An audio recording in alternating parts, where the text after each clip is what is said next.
ठाकुर जी अर्जुन को स्पष्ट करते हैं कि मानव के नाश कैसे प्रारंभ होता है। प्रारंभ यदि पता चल जाए तो हम बच जाएंगे ना उससे। तब भगवान कहते हैं ध्यायतो विषयाम पुंसः, बोले जैसे ही विषय का आपने चिंतन किया, ध्यान किया। विषय वस्तु किसे कहते हैं? भगवत विमुख वस्तु, संसार की माया में डालने वाली वस्तु, वो सब विषय कहलाती है। व्यसन करना, परिस्त्री संग करना, दूषित कर्मों के प्रति मन लगाना, ये सब व्यसन कहलाते हैं। और या फिर ऐसा कहो जिससे इंद्रियां तृप्त होती हैं, वो व्यसन। बहुत ध्यानपूर्वक सुनिएगा। भगवान कहते हैं कि जैसे ही विषय का चिंतन आप करते हैं, अभी विषय भोगा नहीं है, विषय का केवल चिंतन आपने किया है, चिंतन मात्र से ही क्या होगा? बोले ध्यायतो विषयाम पुंसः संगस्तेषु उपजायते। उस विषय को एक ना एक दिन भोगने का मन आपका जरूर करेगा और आप उसकी योजना जरूर बनाओगे। आप मन में विचार कर लो, हम सोच ही तो रहे हैं, गलत कर थोड़ी रहे हैं। पर ठाकुर जी कहते हैं पूरा जीवन आपको क्या पता आप कब करने लग जाओ। और भगवान तो प्रमाणित होकर के कह रहे हैं कि जिस दिन आपने सोच लिया विषय को, इंतजार करो, एक दिन भोगोगे भी। अगर सोचने आप ये सोचो कि बस सोचा ही तो है, कुछ कर थोड़ी रहे, एक बार सोची हुई वस्तु निश्चित ही कभी ना कभी पुनः आएगी, और पुनरावृत्ति यदि उसकी होगी तो वो बार बार आएगी। और जब बार बार चिंतन में आएगी तो आप उसको एक दिन भोगोगे जरूर, उसके लिए योजना बनाओगे। और जैसे ही आप उसको भोगोगे, उससे क्या होगा? संजात संजायते कामः। जैसे ही आप उसको भोगोगे, इंद्रिय इच्छा पूर्ण करने के बाद काम बढ़ता है, चाहे वो किसी भी इंद्रिय की हो। 10 इंद्रियां होती हैं हमारे शरीर में। अब देखो, हम ना स्वतंत्र वक्ता हैं, हम सोच के कुछ बैठते हैं, निकलता कुछ है। मैं सोच के बैठा था आज जगन्नाथ जी का महात्मा कुछ सुनाएंगे, कुछ भाव कहेंगे, पर ये ठाकुर जी की इच्छा है यहां बैठ के जो जैसा बुलवा में। अच्छा, एक बात बताएं आपको, वक्ता स्वतंत्रता से बोलता है, क्यों? क्योंकि भागवत जी विराजमान होने के बाद में जो श्रोता मंडल होते हैं ना, उनकी बुद्धि को परखती हैं भागवत जी। और व्यासपीठ को प्रणाम करके जैसे ही वक्ता बैठता है तो उन सबकी बुद्धि के अनुसार वक्ता को बुलवाती है व्यासपीठ। इसलिए व्यासपीठ पूजनीय है, यहां पर मनगणंत चर्चा नहीं होती। निश्चित ही इस विषय का कोई ना कोई अधिकारी यहां बैठा होगा, इसीलिए यह विषय चल रहा है। तो भगवान कहते हैं इंद्रिय इच्छा आपने जैसे पूरी करी, इंद्रिय की कोई भी इच्छा पूरी करने की आपने योजना बनाई और उसको भोग लिया, भोगते ही क्या होगा? आपका काम भी प्रबल हो जाएगा। और काम यदि जीवन में आया तो काम का ही अखंड, ऐसा कहें, काम का ही अभिन्न मित्र है क्रोध। कामात् क्रोधो विजायते। काम क्रोध को लेके आता है। और क्रोधात् भवति सम्मोह। क्रोध अखंड प्रेम करता है किससे? मोह से। तो क्रोध आएगा तो मोह को लेकर के आएगा। और मोहात् स्मृति विभ्रम। मोह आती क्या होगा? बोले स्मृति उल्टी हो जाएगी, स्मृति चली जाएगी। और स्मृति उल्टी होते ही क्या होगा? बुद्धि नाश हो, बुद्धि का नाश हो जाएगा। फिर आप गलत भी करोगे, आपको 4 लोग टोकेंगे, भाई ये गलत है मत करो, तो आप कहोगे तुम गलत हो जो मुझे टोक रहे हो, ये मैं तो सही कर रहा हूं। और जैसे ही बुद्धि नाश होगा, बुद्धि नाश होते ही बुद्धि नाशात् प्रणश्यति, मानव का भी नाश हो जाता है। परंतु विषयों का ध्यान, ये विषयों का ध्यान कब प्रारंभ होता है? जब व्यक्ति को मान मिलता है, जब व्यक्ति बहुत माननीय हो जाता है, उसको सम्मान मान की बड़ी अभिलाषा होने लग जाती है, मान से वो प्रसन्न होने लग जाता है। माननीय व्यक्ति ही विषयों का ध्यान करता है। जिस व्यक्ति को मान सम्मान की ज्यादा इच्छा नहीं, वो विषयों में ज्यादा नहीं रहता। और जो मान मिलने के बाद भी उसका त्याग करता है, निश्चित है वो विषय भोग से भी बचा हुआ है। मान की इच्छा और मान का स्वीकारीकरण, ये दोनों इस बात को प्रमाणित करते हैं कि वो विषय भी स्वीकार करता हो, इसलिए मान से बचो। तो मान रहित होना है। भागवत जी की कथा हम लोग अनेक अनेक कारणों से सुनते हैं, पर मुझे ऐसा लगता है कि सबसे पहले कथा का श्रवण अपने अवगुणों को परिवर्तित करके सद्गुणों में परिवर्तित करने के लिए ही करना चाहिए। श्रवण ठाकुर जी मिलेंगे, बहुत बाद की बात है, प्रारंभ में तो आप अपना परिवर्तन करने के लिए, अपने मनोभावों को शुद्ध करने के लिए कथा सुनो। एक रसिक बता रहे थे कि यहां सच्चिदानंद रूपाय जो ये 3 रूप बताए गए हैं, यही जगन्नाथ जी हैं। सत्स्वरूप श्री बलभद्र जी हैं, चैतन्य स्वरूप श्री सुभद्रा जी हैं, और आनंद स्वरूप श्री महाप्रभु जगन्नाथ जी हैं। तो जब आप जगन्नाथ जी का दर्शन करते हैं तो सच्चिदानंद रूप का दर्शन कर रहे हैं, सत्य, चैतन्य और आनंद। बलभद्र जी सत्य स्वरूप हैं, वो सत्य का रूप धारण करके बैठे। सुभद्रा जी चैतन्य भाव में। अच्छा, वैसे तो हम जब जगन्नाथ बोलते हैं तो एकमात्र महाप्रभु जी को ही नहीं सोचना चाहिए। श्री जगन्नाथ कहते हैं तो तीनों का स्मरण एक साथ करना चाहिए। केवल उनका स्मरण करना मात्र वह भी अपराध तो नहीं है, पर महाप्रभु जी कहते होंगे हमारे बहन भैया बैठे हैं, इनको भी याद करो भाई। और ठाकुर जी तो एक जगन्नाथपुरी की आपको एक विशेषता बताएं, सबसे स्पष्ट दर्शन जगन्नाथपुरी में होता है सुभद्रा जी का, सबसे स्पष्ट दर्शन होता है, हर किसी को दर्शन हो जाता है, सामने खड़ी है वो, मुख्य द्वार मतलब मानो उन्हीं का ही है। एक प्रकार से ये देखा जाए तो ऐसा लगता है कि श्री जगन्नाथ महाप्रभु जो हैं वो मातृशक्ति को प्रधान बता रहे हैं। मध्य में पूरे जगन्नाथ मंदिर, पूरे जगन्नाथ नीलाचल धाम की अगर देखा जाए तो मध्य में मुखिया बैठता है, तो श्री सुभद्रा जी को मध्य में बैठाया है। मानो ठाकुर जी हमको संकेत कर रहे हों कि भाई अपने सारे जितने भी तुम्हारे संसार के आचार विचार हैं, परिवार हैं, व्यापार हैं, उसमें प्रधान रूप से लक्ष्मी को ही रखो, अपनी पत्नी को रखो, पुत्री को रखो, माँ को रखो, बेटी को रखो, किसी को भी रखो, इन्हीं को प्रधान मानो। जो इनका सम्मान नहीं करता होगा वो कुछ नहीं कर पाएगा जीवन में, वो जगन्नाथ ही नहीं बन पाएगा। श्री जगन्नाथ महाप्रभु इसलिए बन पाए क्योंकि वो सुभद्रा जी को मध्य में बैठाया। चाहते तो स्वयं बैठ जाते, नहीं, सुभद्रा जी मध्यस्थ। फिर आप जब इधर से दर्शन करेंगे तो बलभद्र जी भी पूरे दिख जाते हैं, पर महाप्रभु जी को कितनों उचक के देख लो वो इतने ही दिखते हैं। बहुत कोशिश करोगे तो इतने दिखेंगे, पूरे तो दिखते ही नहीं। और अभी तो मैंने बहुत पहले दर्शन किया है जब गर्भगृह में भीतर जाने की अनुमति थी, तब एक बार मैं गया हूं भीतर तक बिल्कुल महाप्रभु जी के सामने, पर अब बंद किया, रोक लगाई, और अच्छा भी है। हमको बताया गया पूज्य पिताजी महाराज, और हमारा क्योंकि गुरु स्थान है जगन्नाथपुरी, पूज्य पिताजी की दीक्षा जगन्नाथपुरी में, और पिताजी से दीक्षा हमारी है, तो हमारी गुरु स्थान है। तो वहां बताया गया कि श्री जगन्नाथ जी का जो गर्भगृह है वो पूरा शालिग्राम शिलाओं से युक्त है, शालिग्राम जी ही हैं। तो वहां सेवाधिकारी को प्रवेश करने की अनुमति होनी चाहिए, बाकी लोग जाएंगे तो शालिग्राम जी पर चरण रखने का अपराध बनता है। इसीलिए शंकराचार्य जी महाराज ने ये नियम करवाया कि भीतर सबका प्रवेश ना हो। कितना भी प्रयास कर लो महाप्रभु जी पूरे नहीं दिखते। कल भी मैंने खूब कोशिश कर ली, कोने में चले गए, अच्छा चलो मुख दिख भी जाएगा, ये भुजा तक नहीं दिखेगी आपको, मतलब पूरे महाप्रभु जी तो नहीं दिखेंगे।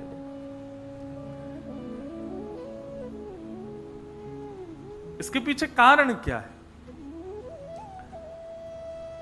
महाप्रभु जी मानो हमको ये संकेत कर रहे हैं कि तुम केवल मुझे ही महाप्रभु क्यों मान रहे हो, ये दोनों भी तो हैं, इनमें भेदभाव क्यों? देखो आप कभी जगन्नाथ मंदिर में सब लोग इधर की तरफ ही खड़े रहते हैं, भीड़ पूरी इधर ही क्यों? सब महाप्रभु जी, उधर सुभद्रा जी और बलभद्र जी की दर्शन जहां से हो वहां भीड़ कम होती है। इसीलिए जगन्नाथ जी कह रहे हैं अच्छा तो ठीक, मोइये देख लो मैं छुप के बैठूंगा। और ऐसे होके बैठते हैं ठाकुर जी, और ने छुप के बैठे। बोले ये दोनों नहीं है, इनको निहारो, ये भी तो जगन्नाथ हैं, ये तीनों ही जगन्नाथ हैं। और भैया ये सच्चिदानंद रूपा है, जो ये श्लोक है भागवत जी के महात्मा का, इसका इतना सुंदर प्रमाण है कि सबसे पहले सत्स्वरूप श्री बलराम जी को देखो, उनको पूर्ण रूपेण नेत्रों में निहार लो। जितनी देर महाप्रभु जी को देखो उतनी देर बलराम जी को भी देखो, उनके प्रति भी प्रेम भाव रखो।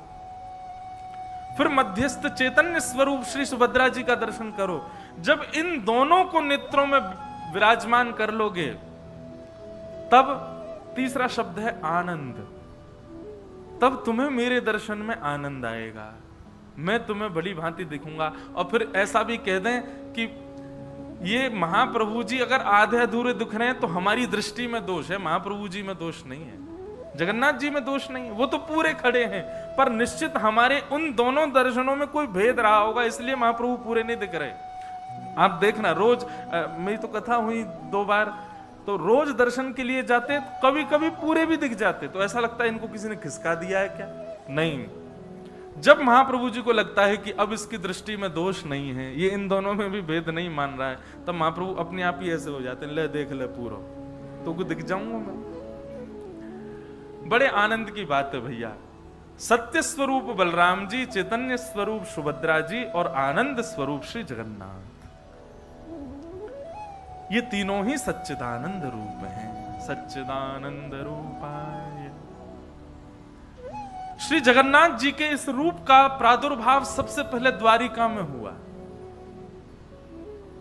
ये उड़ीसा बाद में आए, पहले द्वारिका में प्रकट हुए। जब प्रसिद्ध कथा है, भगवान की पटरानियों ने रोहिणी मैया से, एकमात्र रोहिणी जी ऐसी हैं जिन्होंने ठाकुर जी की ब्रज लीला, मथुरा लीला और द्वारिका लीला तीनों का दर्शन किया है। और द्वारिका में कोई भी नहीं है जिसने ठाकुर जी की तीनों लीला देखी है। इन तीनों लीलाओं का दर्शन श्री रोहिणी मैया ने किया है।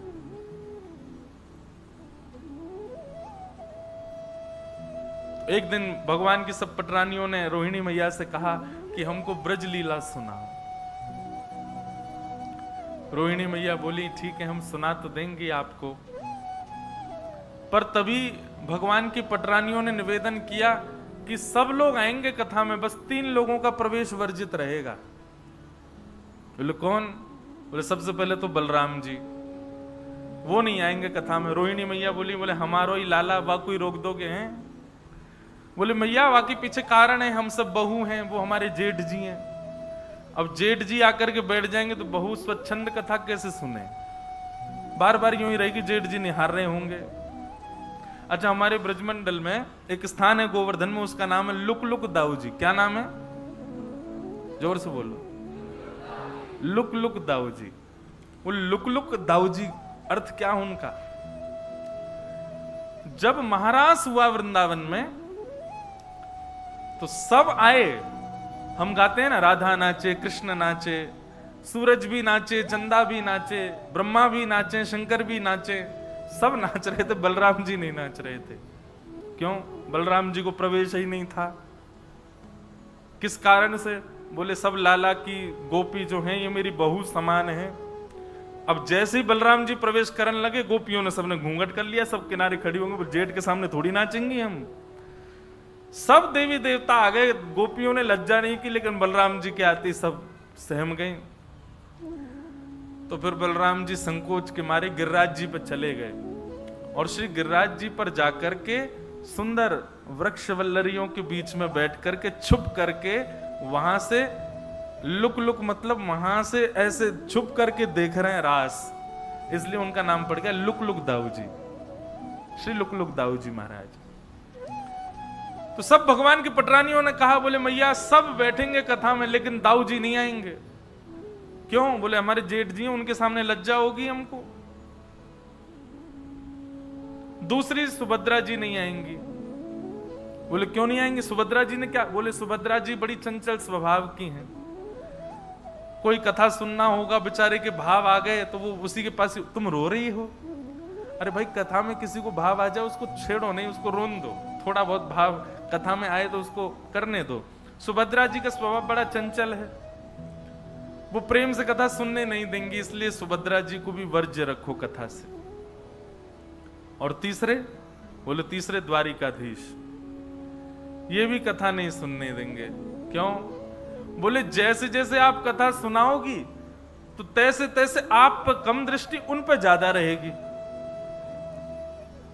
आप जैसे सुनाओगे कन्हैया ने ऐसे माखन खाया हो, तो हम सब वही कन्हैया का चिंतन वैसे मन में ना करके उन्हीं को अच्छा आपने ऐसा किया, तो फिर कथा में विक्षेप आएगा। वो कथा में स्वरूप होता है कि व्यास जी की तरफ भी दृष्टि होनी चाहिए। इसीलिए हम कई कथाओं में ज्यादा झांकी वगैरह नहीं मंगवाते कथा में।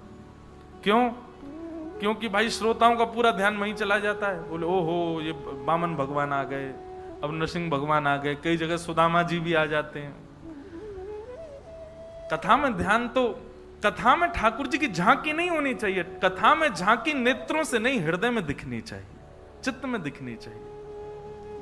तो बोले अब जगन्नाथ स्वयं द्वारिकाधीश बैठे होंगे तो पूरा ध्यान उन्हीं की तरफ जाएगा, इसलिए इन तीन लोगों को वर्ज्य करेंगे। रोहिणी मैया बोली, तुम द्वारिका में बैठी हो और द्वारिका में इन तीनों का ही राज है, और इन तीनों को ही तुम कथा से रोकना चाहती हो, कैसे होगा ये? तब भगवान के सब पटरानियों ने मन बनाया और बोले योजना हम बनाती हैं, आप तो बस कथा की तैयारी करो। और सुभद्रा, बलराम जी और कृष्ण तीनों बैठे थे और सब पटरानियां गईं और बोली आप लोग अब बड़े हो गए, अब आप लोगों की इतनी गर्भगृहस्थी बढ़ गया है, लेकिन आप लोगों को खेलते हुए हमने बहुत दिन से नहीं देखा, चलो ने खेल खेल लो, कुछ क्रीड़ा करो। सुभद्रा जी को बहुत अच्छा लगा, बलभद्र जी को, भैया बहुत दिन से हम खेले नहीं है, कुछ खेलेंगे आज। ठाकुर जी बोले हाँ, हम भी बहुत दिनों से राजा राजा सब राजा धीराज ही बोलते रहे, आज हम खेलेंगे। खेल की बात कहती तीनों के अंदर लोभ आ गया कि हम खेल खेलेंगे। और कौन सा खेल खेला? चौसर। ठाकुर जी चौसर खेलने लगे। बलराम जी, सुभद्रा जी और श्री कृष्ण तीनों चौसर क्रीड़ा करने लगे। क्रीड़ा जैसी चल रही थी तो बीच बीच में तो खूब आनंद हो रहा था, इतने तन्मय हो गए क्रीड़ा में। तभी सब पटरानियों ने कहा अब ये खेलने में व्यस्त हैं, चलो यहां से अब कथा सुनेंगे जाकर के। जैसे तीनों व्यस्त हो गए, सब पटरानियां जाकर के वहां कथा सुनने लगी। यहां क्रीड़ा करते करते सुभद्रा जी, चंचल है ना उनका स्वभाव, सुभद्रा जी बोली सबरी भाभी कहां चली गई? भैया दाल में कुछ काला है, ये हम सबको खेल में बैठा के सबरी भाज गई, एक भी नहीं है यहां पे। ठाकुर जी बोले दाल में कुछ नहीं, पूरी दाल ही काली लग रही है हमें तो, जल्दी चलो। और तीनों महाराज ढूंढने लगे कहां हैं सब। ढूंढते ढूंढते तभी ऐसा एक सभागृह था, उस सभागृह में जैसे ही भीतर प्रवेश किया, सामने आसन पर भावावेश में श्री रोहिणी मैया विराजमान है और रुक्मणी आदि 16,108 पटरानियां भगवान की बैठी हैं। सबके नेत्र बंद हैं, नेत्रों से अश्रुधार गिर रहे हैं, सब बाल कृष्ण प्रभु की बाल लीला का दर्शन कर रहे हैं, श्रवण कर रहे हैं। ठाकुर जी ने तुरंत रोका दोनों को, बोले रुको, कथा चल रही है और कथा में भी ब्रज लीला चल रही है। हम लोगों ने कहीं अंदर प्रवेश किया तो विक्षेप हो जाएगा, कथा में भाव में विक्षेप हो जाएगा। ठाकुर जी पीछे ही खड़े हो गए, दूर ही खड़े हो गए, वही खड़े खड़े सुनने लगे अपनी लीला। लीला सुनते सुनते सुनते सुनते ठाकुर जी को भी भाव आ गया, सुभद्रा जी को भी भाव आ गया, श्री बलराम जी को भी भाव आ गया और भाव की चरम स्थिति पार होने लगी। प्रेम की 10वीं अवस्था पार हो गई और ब्रजवासियों की याद में बलराम जी और सुभद्रा जी, बलराम जी और ठाकुर जी दोनों की भुजाएं खड़ी हो गई। मानो कथा सुनते सुनते ऐसा लग रहा हो कि सामने नंद बाबा खड़े हैं, यशोदा मैया खड़ी हैं, सब ब्रजवासी खड़े। अरे कोई इनको दूर मत रखो, हमारे पास ले आओ, हमारे हृदय से लगा दो। दोनों भुजाएं खड़ी हो गई। तभी प्रेम की अवस्था ऐसी पार हुई कि तीनों प्रेम विगलित हो गए। ठाकुर जी का मुख प्रेम विगलित हो गया, हाथ विगलित हो गए, चरण विगलित हो गए। जब ठाकुर जी के इस रूप का प्रादुर्भाव हुआ, पिघलने लगे ठाकुर जी, तब देवता त्राहिमाम त्राहिमाम करते हुए दौड़ने लगे। ब्रह्मा जी से जाकर के कहा कि कुछ करिए भगवान। ठाकुर जी नहीं तो देखिए अभी अभी जलाशय जल के भांति हो जाएंगे ठाकुर जी। तो ब्रह्मा जी ने कहा जब कथा में विक्षेप भगवान नहीं डाल रहे तो हम डालेंगे तो ठाकुर जी हमको शाप दे देंगे। कथा में विक्षेप डाल नहीं सकते तो क्या करें। बोले कोई कथा का रसिक जन ही जाकर के इसको संभाल सकता है। तब श्री नारद जी को भेजा गया।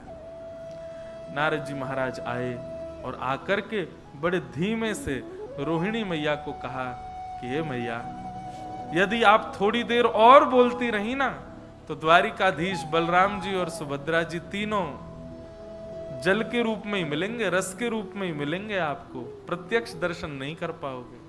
रोहिणी मैया ने सामने देखा, तीनों पिघल गए हैं, मुख पिघल गया, हाथ पिघल गए, पैर पिघल गए, वहीं कथा को रोक दिया।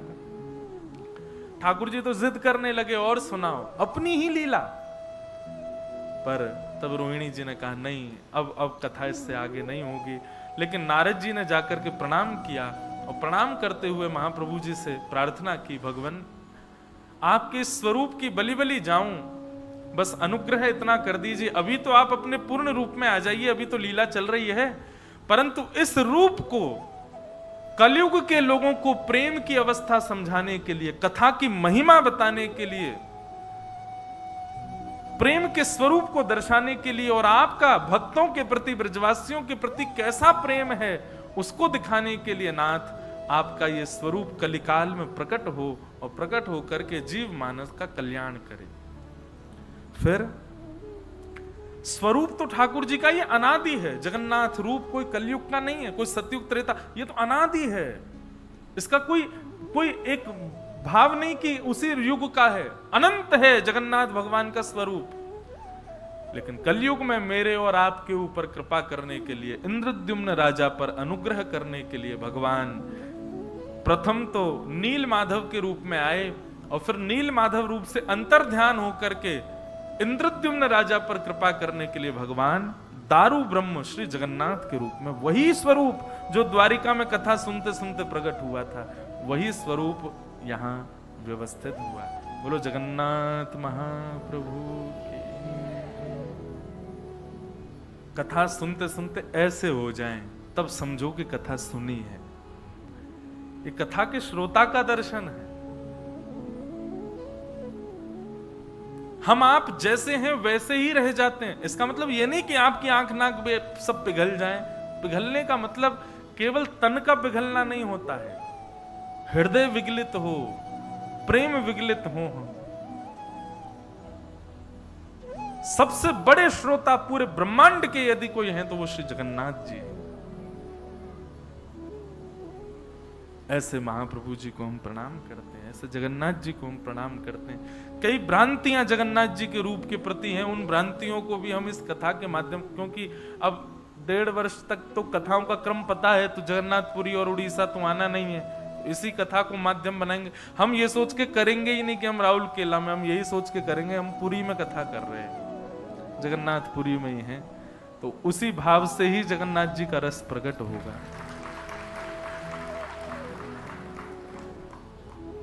तो ऐसे महाप्रभु कौन है? सच्चिदानंद रूपाय, सत्य, चैतन्य और ये आनंद, ये तीनों का ही स्वरूप है सच्चिदानंद।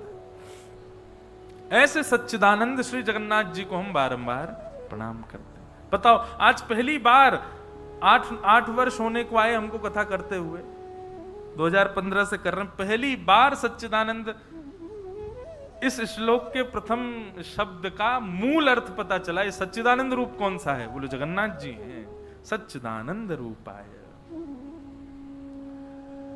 और आपका कर्म क्या है? बोलो विश्वोत्पत्त्यादि हेतवे, विश्व की उत्पत्ति करना, विश्व का पालन करना, विश्व का संहार करना।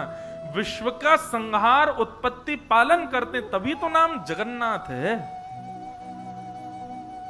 जगन्नाथ के कई अर्थ हैं। प्रथम अर्थ जगन्नाथ, पूरे विश्व के जो नाथ, नाथ मतलब रक्षक, नाथ मतलब पालक, नाथ मतलब संहारक। तो क्या लिखा है? विश्वोत्पत्त्यादि हेतवे, विश्व की उत्पत्ति करना, विश्व का पालन करना और विश्व का संहार करना, ये तीनों काम जिनके वश में हैं, ऐसे श्री जगन्नाथ। तो यहां पर देखो, पहले रूप बताया भगवान का, फिर उसके बाद कर्म बताया, और तीसरा भगवान का गुण बताया। श्री जगन्नाथ जी का गुण क्या है? तापत्रय विनाशाय। तीन प्रकार के ताप होते हैं हमारे जीवन में, आदि दैविक ताप, आदि भौतिक ताप और आध्यात्मिक ताप। दैविक, भौतिक और आध्यात्मिक। किसी ने आपसे लड़ाई कर ली, एक प्रकार का ताप ये है। आप बीमार हो गए, एक प्रकार का ताप ये है। ना किसी ने लड़ाई की, ना आप बीमार हुए, बस फिर भी टेंशन में। क्यों टेंशन में? ऐसे ही है, जबरदस्ती टेंशन में। ये तीन प्रकार के ताप होते हैं, तीन प्रकार की टेंशन होती हैं। लेकिन जो महाप्रभु जी की शरणागति कर लेता है, एक बार महाप्रभु जी के चरणों में प्रणाम कर लेता है, श्री जगन्नाथ जी क्या करते हैं? बोले तापत्रय विनाशाय। तीन प्रकार के तापों का जो विनाश करते हैं, उपशमन करते हैं, ऐसे श्री कृष्णाय वयम नमः। ऐसे श्री कृष्ण को हम बारंबार प्रणाम करते हैं। बोलो बाल कृष्ण लाल की। जगन्नाथ जी की शरणागति लेने वाला कभी ताप युक्त नहीं हो सकता, संताप युक्त नहीं हो सकता। और देखिए, मैं एक बात कहूं कि ताप संताप जीवन में न आए, इसकी कोई युक्ति है ही नहीं। अभी एक व्यक्ति भुवनेश्वर एयरपोर्ट पर ही मुझे मिला, उसने बहुत देर मुझसे बात की। वो बोला कि महाराज जी, पूरी दुनिया की हर चीज करके देख चुका मैं, लेकिन सेटिस्फैक्शन तो होता ही नहीं है। ऐसा कोई उपाय बताओ जिससे हम सेटिस्फाइड हो जाएं, जिससे हम क्या बोलेंगे उसको, कि एक ठौर मिल जाए। ब्रजभाषा का शब्द है, ठौर मिल जाए।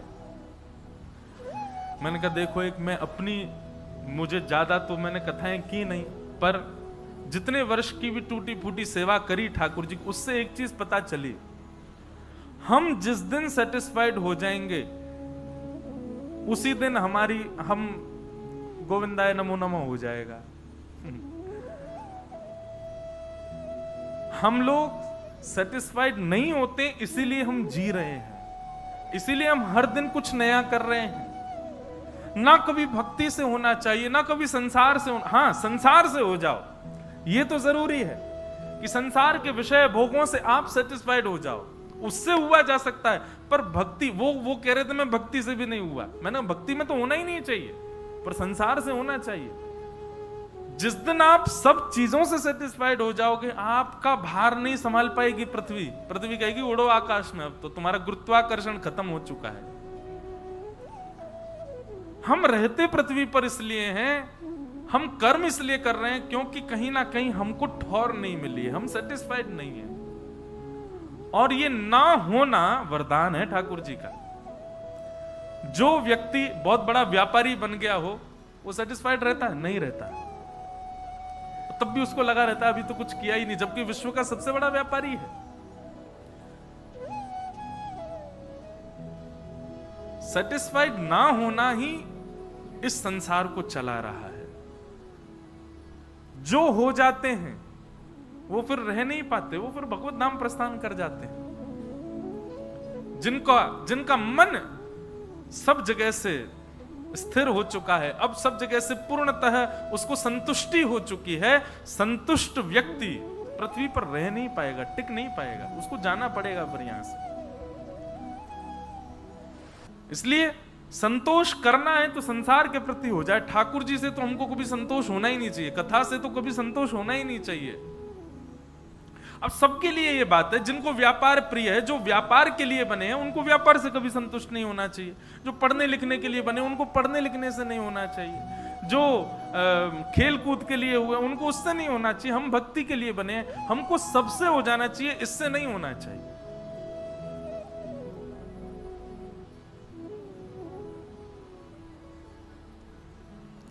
सूरदास जी का एक पद है,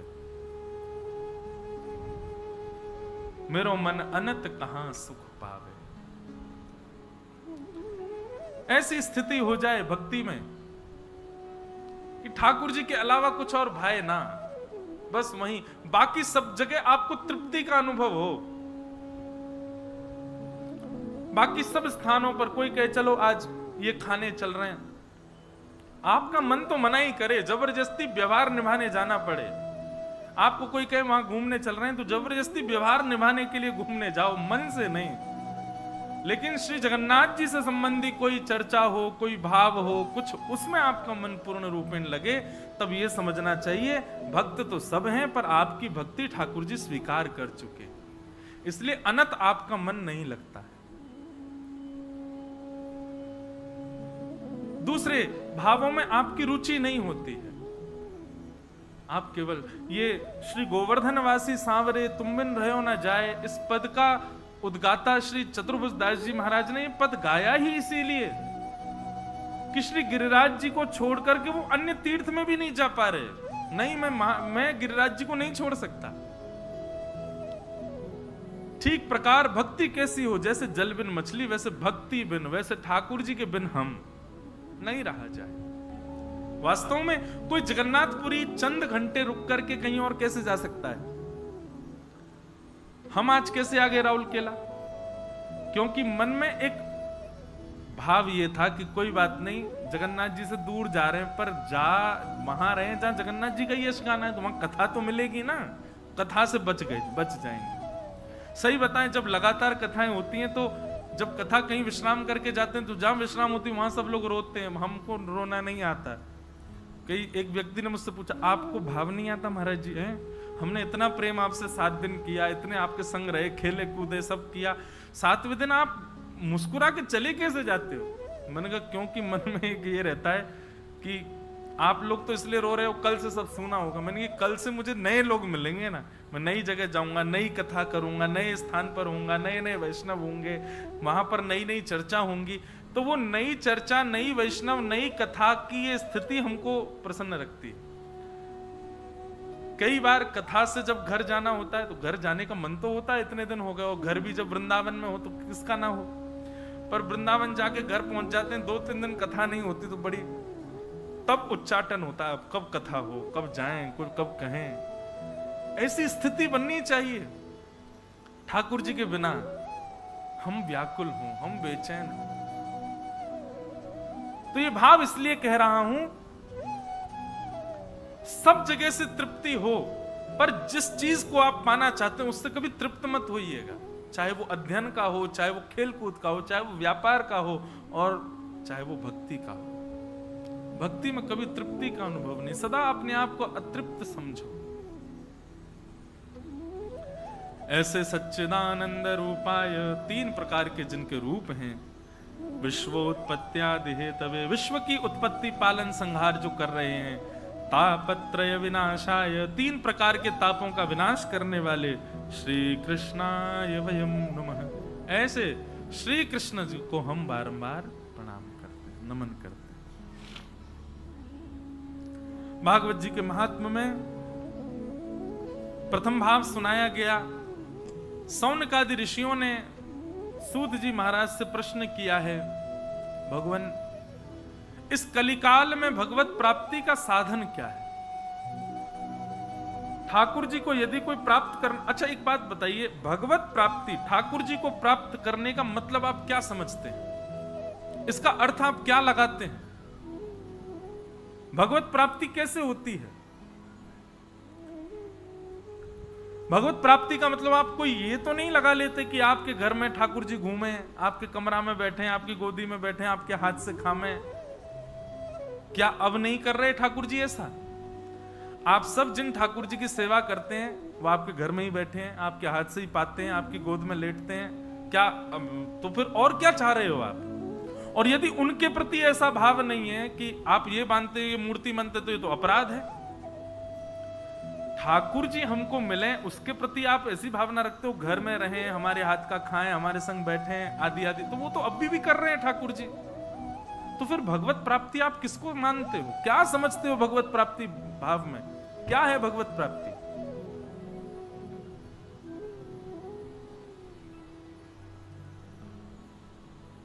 भगवत प्राप्ति का मतलब ये नहीं होता कि हम उनको खिलाएं, वो खाएं, वो हमारे सुलाने पर सो जाएं, हमारे उठाने पर उठ जाएं।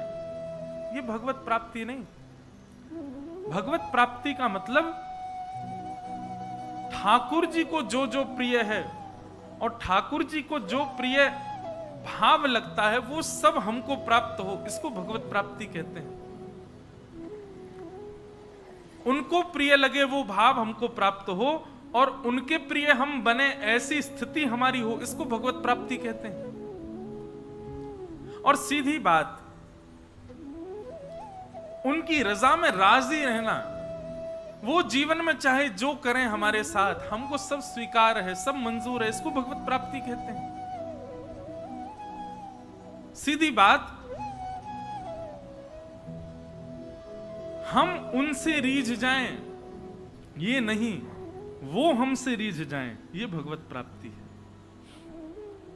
हमसे प्रसन्न रहें ठाकुर जी। जरूरी नहीं है हर घर में ठाकुर जी बैठे हैं तो हर घर के अपने सेवक से प्रसन्न ही हैं, नहीं, हम उनको प्रसन्न करने के लिए ही सब क्रिया कर रहे हैं। ठाकुर जी की लीलाओं से प्रेम होना भगवत प्राप्ति है। ठाकुर जी के वैष्णवों से प्रेम होना, ठाकुर जी को जो भजते हैं उनसे भी प्रेम होना, ये भगवत प्राप्ति है। ठाकुर जी के तीर्थ धामों से प्रेम होना, ये भगवत प्राप्ति है। ठाकुर जी के नाम से प्रेम होना, ये भगवत प्राप्ति है। आप जब नाम जप करते हैं तो नाम जप करने में भी आपको वही सुख की अनुभूति हो जो सुख की अनुभूति सेवा करने में होती है। जो सुख की अनुभूति सेवा में और नाम जप में होती है, वही सुख की अनुभूति किसी वैष्णव से मिलने में हो। ऐसा नहीं हो कि वृंदावन जाते हैं उसमें हमको ज्यादा सुख मिलता है, द्वारिका जाने में उतना सुख नहीं मिलता, या तीर्थ जाने में जो सुख मिलता है वो कथा सुनने में नहीं मिलता, या कथा सुनने में जो सुख मिलता है वो ठाकुर जी के नाम जप में नहीं मिलता। ऐसा नहीं, ठाकुर जी की हर स्थिति सम हो करके आपको सुख प्रदान करे, आनंद प्रदान करे, तब समझो ये है भगवत प्राप्ति। ये उतार चढ़ाव या फिर भेद दृष्टि ना हो भगवान के अन्य अन्य भावों में। दर्शन को नैना तपे, वचन सुनन को कान। कान भी व्याकुल है, नेत्र भी व्याकुल है, वाणी भी व्याकुल है, समस्त इंद्रियां व्याकुल हैं ठाकुर जी के लिए। यह है भगवत प्राप्ति। कई लोग होते हैं उनको कथा सुनने में रुचि नहीं आती, वो कथा में इसलिए आते हैं क्योंकि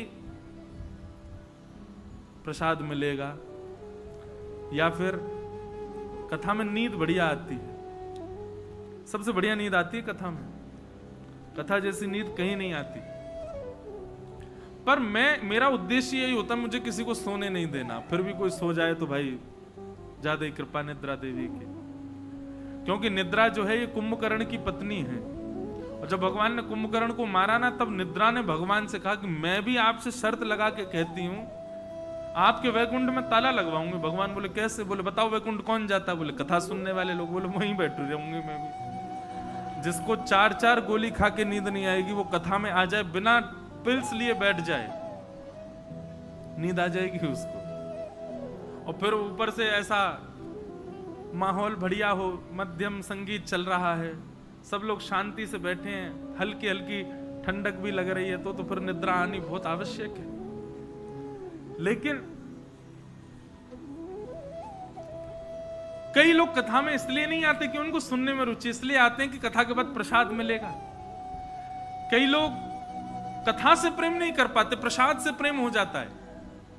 कई लोग ऐसे देखें, उनको कुछ मतलब नहीं, उनको पता चल जाए आप जगन्नाथपुरी गए, वहां से थोड़ा महाप्रसाद ले आना, आप तिरुपति वहां से लड्डू ले आना, द्वारिका चले वहां से मडरी ले आना, नाथ द्वार चले गए वहां से मोहन थार ले आना, वृंदावन गए पेड़ा जरूर ले आना। उनको प्रसाद से ही प्रेम है, मतलब उनकी भक्ति जिहुआ में है, उनको कथा से ज्यादा मतलब नहीं। उनको वैष्णव दिख जाए उससे इतने फर्क नहीं पड़ता, प्रसाद दिख जाए टूट पड़ेंगे उस पर।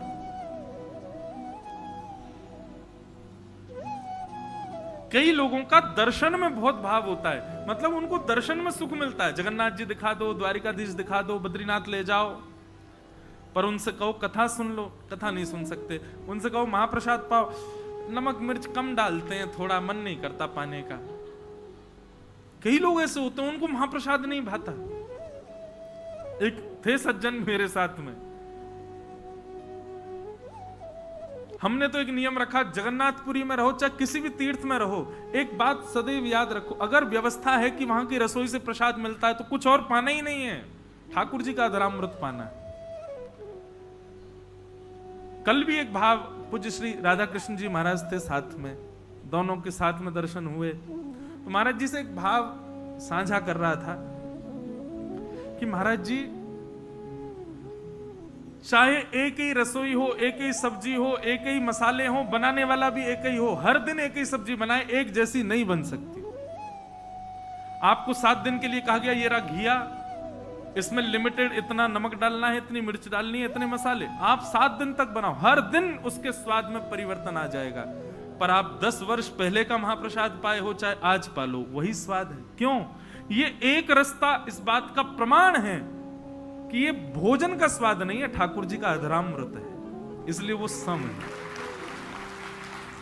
हमारे श्रीनाथ जी की मोहनथार 10 साल पहले पाओ, आज पाओ, वही स्वाद रहेगा। श्री राधा रमन जी की कुलिया प्रसादी 20 वर्ष पहले पालो, आज पालो, वही स्वाद है। ये इस बात का प्रमाण है, वो ठाकुर जी का अधरामृत है। वो उस वस्तु का स्वाद नहीं है, वो ठाकुर जी के अधरामृत का स्वाद है, वो सम है। और तनिक भी कृष्ण प्रेम यदि चित्त में होगा तो ठाकुर जी के प्रसाद में भेद, ठाकुर जी के प्रसाद में दोष आपको दिख ही नहीं सकता। आपको हर दिन वो और प्यारा लगेगा और प्रिय लगेगा। तो किसी को प्रसाद में रुचि होती है, पर लीला में रुचि नहीं होती, कथा में रुचि नहीं होती, धाम में रुचि नहीं होती, प्रसाद पर नहीं। भगवत प्राप्ति यदि किसी को हुई होगी तो जितना सुख प्रसाद में उतना ही सुख दर्शन में, जितना सुख दर्शन में उतना ही सुख लीला कथा सुनने में, और जितना सुख प्रसाद लीला और कथा में उतना ही सुख धाम में, और जितना सुख धाम लीला कथा प्रसाद आदि सब में उतना ही सुख किसी अन्य वैष्णव को देखने में।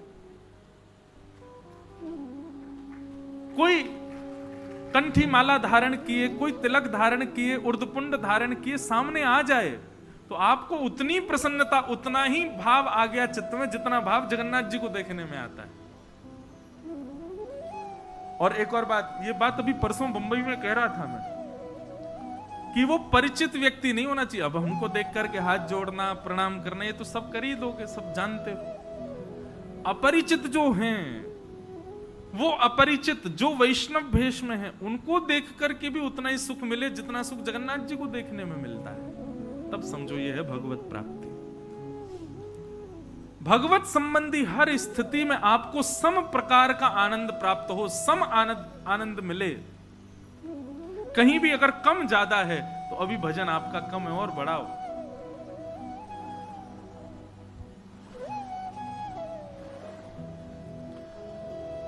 तो इसे कहते हैं भगवत प्राप्ति।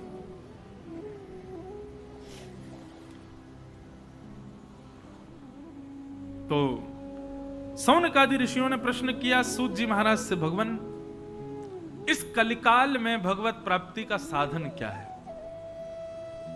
तब सूत जी महाराज ने बिना विचार किए सीधे स्पष्ट रूप से एक ही उदाहरण दिया। बोले एक ही उपाय है कलिकाल में भगवत प्राप्ति का। क्या? कि श्रीमद् भागवतम शास्त्रम कलौकीरेण भाषितम। केवल और केवल श्रीमद् भागवत शास्त्र, इस भागवत जी की शरणागति ले लो। आप भागवत जी नहीं, आप साक्षात जगन्नाथ जी की शरण में बैठे हो, ये भाव रखो। यहां कहे जाने वाले शब्द, ये शब्द ब्रह्म हैं, साक्षात ठाकुर जी हैं। हम यहां से उतर के कुछ भी कहें, कान बंद कर लेना आप, पर यहां बैठ के कह रहे हैं तो उसको यही समझना है जगन्नाथ जी ही प्रवेश कर रहे हैं हमारे चित्त में, जो जो हम श्रवण कर रहे हैं। सूत जी महाराज कहते हैं कलिकाल में व्यक्ति को भगवत प्राप्ति कराने का केवल एक साधन है और वो साधन है श्रीमद् भागवत। सौनकादि ऋषियों ने प्रश्न किया, महाराज भागवत जी के विषय में थोड़ी विस्तार से जानकारी दो। किसने किसको सुनाई? तब बताया, बोले नारद जी महाराज को सबसे पहले ये भागवत की कथा सनक सनंदन सनातन सनत कुमारों ने हरिद्वार में गंगा द्वार के समीप में सुनाई। क्यों? बोले भक्ति तो युवान थी, पर उसके दोनों पुत्र ज्ञान और वैराग्य वृद्ध हो गए थे, जिनकी श्रेष्ठता के लिए नारद जी महाराज ने जाकर के सौनकादि ऋषियों से पूछा। तब सौनकादि ऋषियों ने आज्ञा की, बोले कि भैया ज्ञान और वैराग्य इन दोनों को यदि पुष्ट करना चाहते हो तो उसके लिए तुम्हें सत्कर्म करना पड़ेगा। और सत्कर्म सबसे श्रेष्ठ कौन सा है? तब कहते हैं सत्कर्म सूचको नूनम ज्ञान यज्ञ स्मृतो बुधई श्रीमद् भागवतालाप सतु गीत सुखादिवि। सबसे बड़ा सत्कर्म क्या है? कथा करवाना। और इसका मतलब यह नहीं कि जो नहीं करवा पा रहे वो सोचे हम तो ये कर ही नहीं पाएंगे, ऐसा नहीं। कथा सुनना, कथा करना और कथा करवाना, तीनों को समान फल मिलता है। और भागवत जी से कोई फल नहीं मिलता, भागवत जी से केवल कृष्ण मिलते हैं। तो जितने प्रेम से कथा सुनने वाले को मिलेंगे उतने ही प्रेम से ठाकुर जी कराने वाले को भी मिलते हैं और उतने ही प्रेम से करने वाले को भी मिलते हैं। इसलिए यहां पर आप और मैं हम समान ही हैं। ये मत सोच लेना मेरा पुण्य ज्यादा है या कराने वाले का ज्यादा है। हम तीनों एक ही कैटेगरी में हैं। जब मुझसे मिलने का मन बनाएंगे ठाकुर जी तो निश्चित है आपसे भी मिलने का मन बनाएंगे, चाहे आप राउल केला रहो चाहे कहीं रहो। जिस दिन ठाकुर जी दिख जाएं तो यूं समझ जाना कि हमारी श्रोताओं की मंडली में से आज किसी और को भी दिखे होंगे, उसी की कृपा से मुझे भी दिख रहे हैं और इस समय व्यास जी को भी दिख रहे होंगे। ठाकुर जी एक रस एक सम होकर के अब बंद हो गए, एक सम होकर के सबको दर्शन देते हैं। तो भागवत जी समान है, सम है। श्रीमद् भागवत की कथा कराओ, भागवत जी की कथा से ही यह संभव होगा।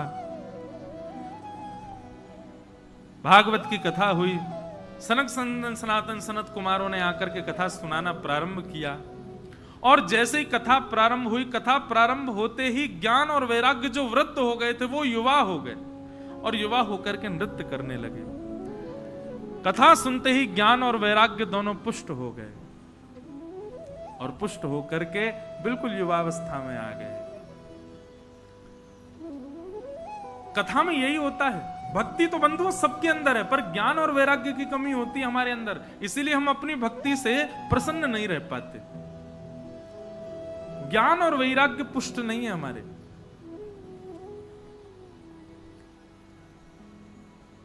हमारा ज्ञान कहां तक सीमित है? श्री गुरुचरण सरोज रज निजमन मुकुर सुधार वर्णो रघुवर विमल यश जोदायक फलचार। अर्थ बताओ इसका क्या अर्थ है? अर्थ कोई नहीं जानता। ऐसा हमारा ज्ञान है, रट्टू तोता की तरह रट लेते हैं। बच्चों छोटे छोटे घरों में जाता हूं तो लोग बाग अपने बच्चे, बेटा महाराज जी को श्लोक सुनाओ। वो श्लोक क्या सुनाता? गायत्री मंत्र। जिस गायत्री का विधान ही नहीं है कि हर किसी को बोलना चाहिए, वो गायत्री मंत्र बालक सुनाते हैं या फिर श्लोक सुना देंगे। उससे पूछो अर्थ क्या? अर्थ नहीं पता, बस श्लोक याद है। ऐसा ज्ञान नहीं, हमें ज्ञान चाहिए। और ज्ञान का मतलब बहुत कुछ पता होना नहीं होता है। ज्ञान का मतलब सही निर्णय लेने वाले व्यक्ति को ज्ञानी कहा जाता है। जो निर्णयात्मक बुद्धि से युक्त होता है उसको ज्ञानी कहा जाता है। वैराग्य का मतलब सब छोड़ देना नहीं होता। वैराग्य का मतलब अपने मन को वश में रखना, इसको वैराग्य कहते हैं। अपने मन को विचलित ना होने देना। जलेबी देखते ही जीभ में पानी आ जाए समझो वैराग्य नहीं है आपका। एकादशी के दिन व्रत तो है, लेकिन कोई रोटी सब्जी खा रहा हो तो आप विचलित हो जाओ, हमारे सामने मत खाओ, आज हमारा व्रत है। काय बात का व्रत है? व्रत का मतलब है अपने मन पर काबू करना, इसी को वैराग्य कहते हैं। और ये वैराग्य और ये ज्ञान भागवत से ही प्राप्त होता है। ऐसा भागवत का ज्ञान है। तो भक्ति महारानी सुनकर के अति आनंदित हो गई, प्रसन्न हो गई। प्रसन्न होकर के नृत्य करने लगी। भक्ति सुतौ तौ तरणौ गृहीत्वा प्रेमैक रूपा सहसा विरासित श्री कृष्ण गोविंद हरे मुरारे नाथेति नामानि मुहुर्वदन्ति। ऐसी भक्ति महारानी को हम बारंबार प्रणाम करते हैं, वंदन करते हैं।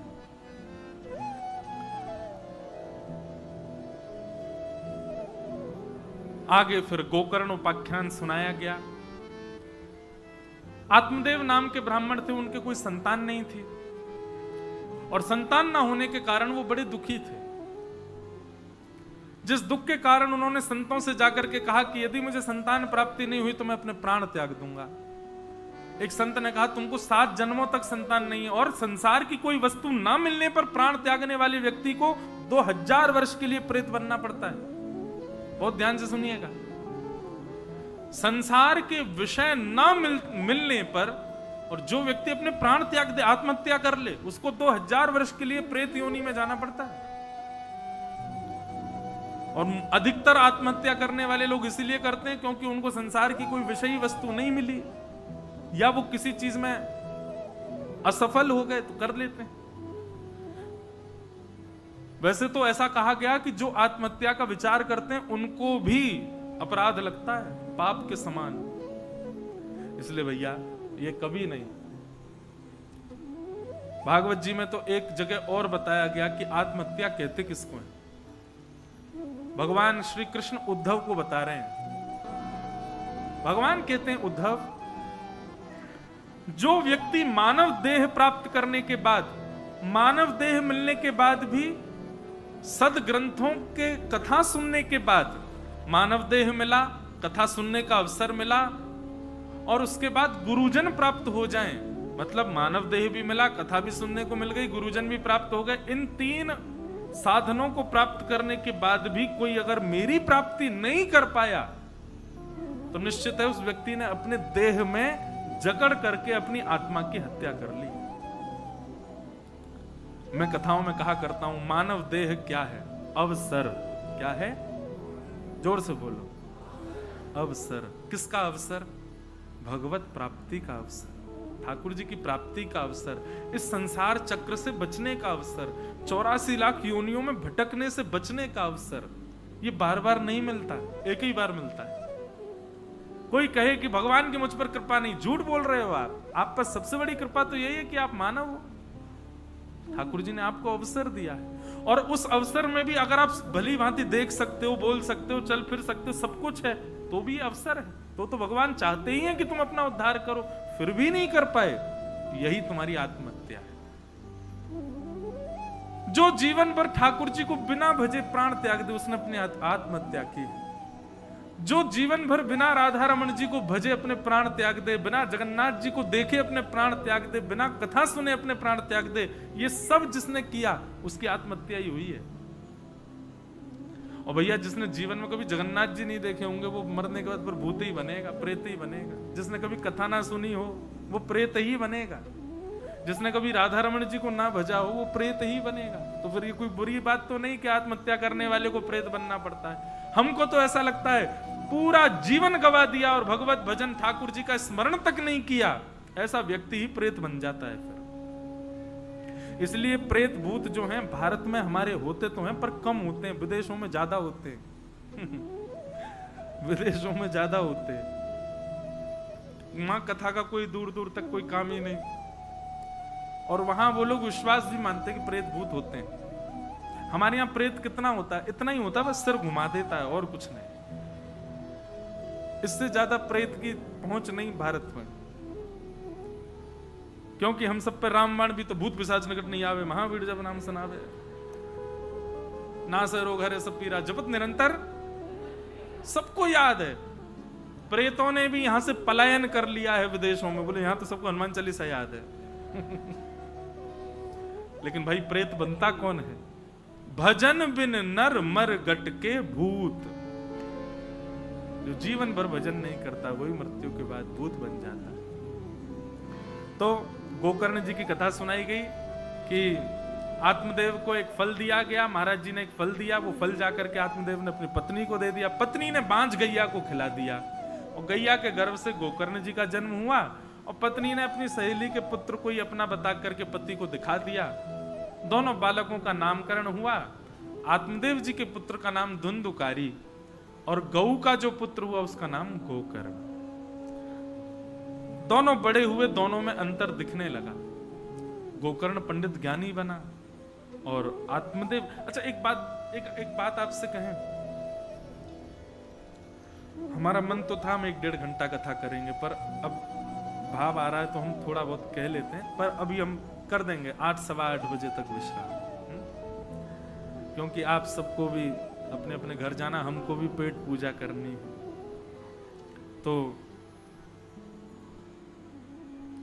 बालक श्रेष्ठ बने, इसके लिए माता पिता को क्या करना चाहिए? तो जिन लोगों के अभी संतान पधारी नहीं है, वो लोग तो अभी इस भाव को सुन लीजिए, उनके लिए तो बहुत अच्छी बात है। बालक का पालन जन्म कर लेने के बाद नहीं होता है, बालक का पालन तब होता है जब वो गर्भ में आता है। उस समय माता पिता के विचार, उस समय माता पिता का स्वभाव, उस समय माता पिता की क्रिया, उस समय माता पिता के कर्म, वो उस बालक को लगते हैं। और ये बात निश्चित है कि गर्भस्थ बालक के समय पर यदि माता पिता आलसी हो गए हों, माता पिता दूषित विचार वाले हो गए हों, माता पिता देहाभिमानी हो गए हों, तो निश्चित है उसका असर बालक पर पड़ेगा। श्रीमद् भागवत में 5 कर्म बताए गए हैं, गर्भवती माताओं को करने चाहिए। कोई टोना टोटका नहीं बता रहे हम वास्तविकता बोलते हैं। सत्यम शौचम दया दानम एक भुक्तुम तु भोजनम वर्षावधि स्त्रिया कार्यम तेन पुत्रोति निर्मल।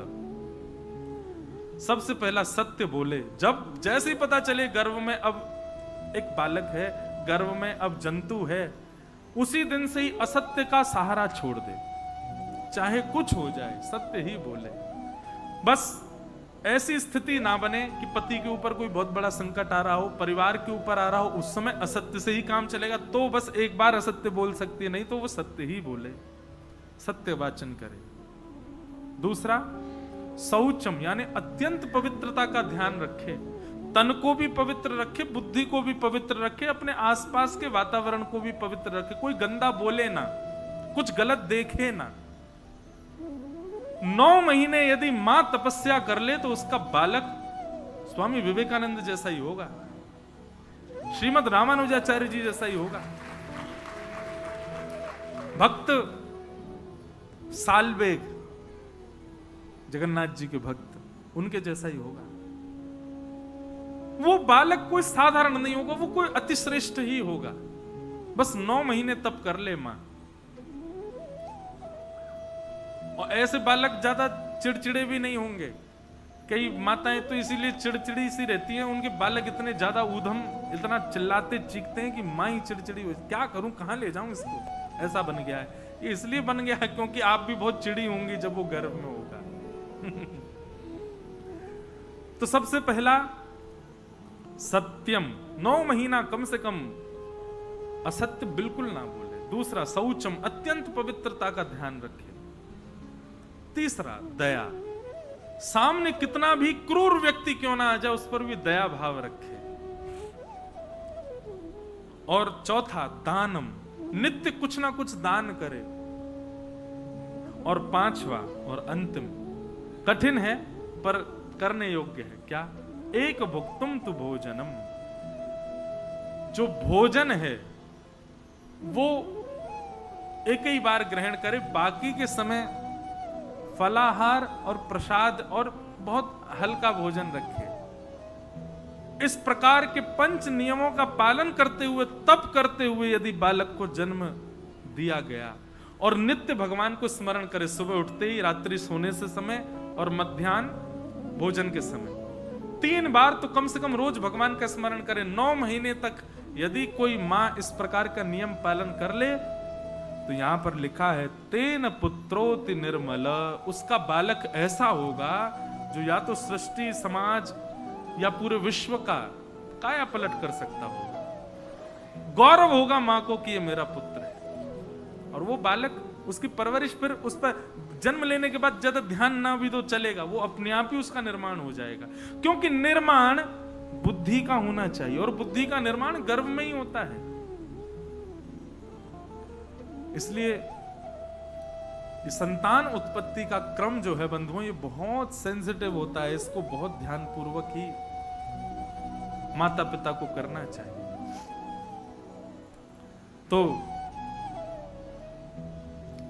धुंधुकारी महान दुष्ट हो गया, गोकर्ण पंडित ज्ञानी बना।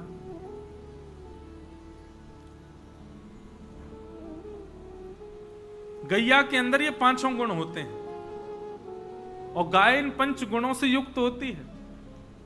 इसीलिए उसके बालक संतान, उसकी बछिया भी हो तो भी वो कल्याणकारी होती है, बछड़ा वो भी कल्याणकारी होता है। हम मानवों के ही राक्षस होते हैं बालक। क्यों? हमारी बुद्धि राक्षस है, हमारे हृदय राक्षस है। तो धुंधुकारी महान दुष्ट हुआ। उसकी दुष्टता के कारण पिता ने घर त्याग कर दिया, मां ने कुआं में कूद के प्राण त्याग दिए। गोकर्ण जी महाराज ने पिता को ज्ञान उपदेश दिया, ज्ञान उपदेश लेकर के पिता ने अपना उद्धार किया। धुंधुकारी मृत्यु के बाद प्रेत बना। उसको प्रेत योनि से मुक्त करने के लिए गया जी में श्राद्ध तक किया, लेकिन तब भी वो प्रेत योनि से मुक्त नहीं हुआ। क्यों नहीं हुआ? क्योंकि गोकर्ण जी महाराज जिस नाम गोत्र से श्राद्ध कर रहे थे वो उसका गोत्र था ही नहीं, वो तो किसी अन्य का पुत्र था। उसकी मां दूसरी थी ना। इसलिए गोत्र गलत होने के कारण वो प्रेत योनि से मुक्त नहीं हो पाए। तब क्या करें? तब सूर्य नारायण से पूछा कि ऐसे प्रेत योनि में बंधा हुआ व्यक्ति जो श्राद्ध आदि से भी मुक्त ना हो रहा हो, उसके लिए क्या किया जाए? तब सूर्य नारायण भगवान ने बताया कि भैया ऐसे में तो केवल एक ही सहायता हो सकती है। क्या? श्रीमद् भागवत की कथा ही है जो केवल प्रेत पीड़ा से आपको मुक्त कर सकती है। अन्य कोई क्रम ऐसा नहीं है। सूर्य नारायण ने कहा कि भागवत की कथा कराओ, कितना भी भयानक प्रेत योनि में क्यों ना हो, मुक्त हो जाएगा। भागवत की कथा हुई। 7 दिन कथा पूर्ण होते ही एक बांस की ग्रंथि का भेदन करके धुंधुकारी दिव्य रूप धारण करके भगवत धाम को प्रस्थान कर गया। बोलो भागवत महापुराण की। तो सोचो, अत्यंत प्रेत योनि में व्यस्त व्यक्ति को भागवत जी मुक्त कर सकते, तो हम तो अभी भी जीवित हैं, हम प्रेत तो नहीं है, तो हमको भागवत जी मुक्त करेंगे नहीं? निश्चित करेंगे। बस श्रवण भाव से करो, श्रवण प्रेम से करो। ये भाव इसी प्रकार महात्मा कहा गया भागवत जी का। को खूब जोर जोर से हिलाते हैं।